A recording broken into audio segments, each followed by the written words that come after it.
Have you ever thought about the Roman Empire? Right, now that all the women are gone, all 1.2 of them, let us men have a little talk. If you're aware of the Roman Empire and why it's become a meme, you've probably also heard of the fourth turning. Or if not that, then you've at least seen someone with a Greco-Roman statue avatar chanting something similar to, "Strong men make good times make weak men make hard times make strong men." Get it? 4 generations of men to come full circle, hence fourth turning.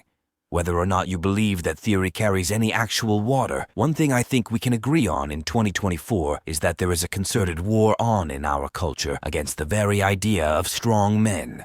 Notice I say strong men, not men in general, though there are certainly elements of outright misandry out there as well, and you don't have to look very long or hard on YouTube to find people barking around that particular tree.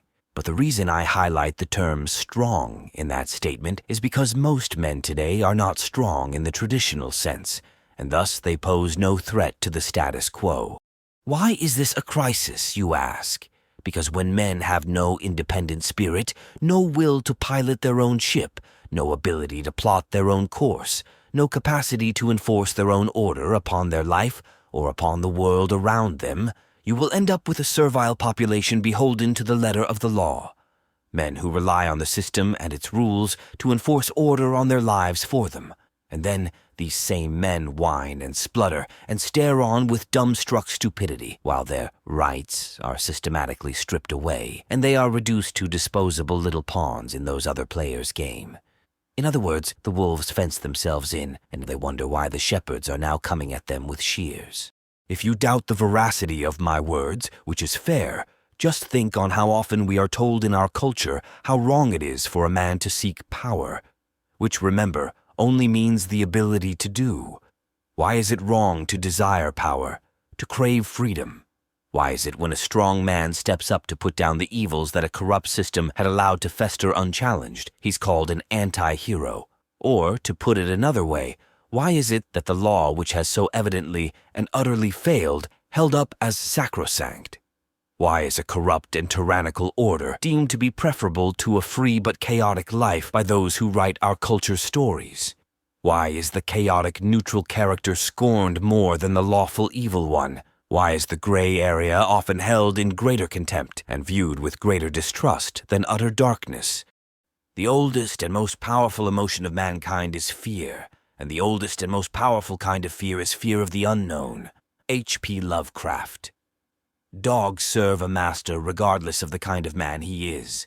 Wolves kill for their pack and will die to protect one of their own, but they will not just sit back and let their own throats get torn out. This commitment to power and life enables the form of stability that civilized animals can only look on at and drool over.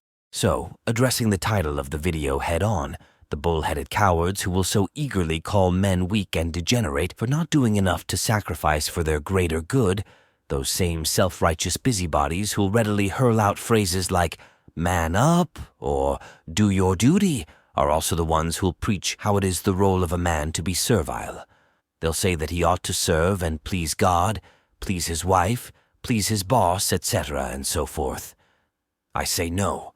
I say a man has no obligation to anyone but himself, since no one but himself has any obligation to him, as those petty moralizers will also readily admit.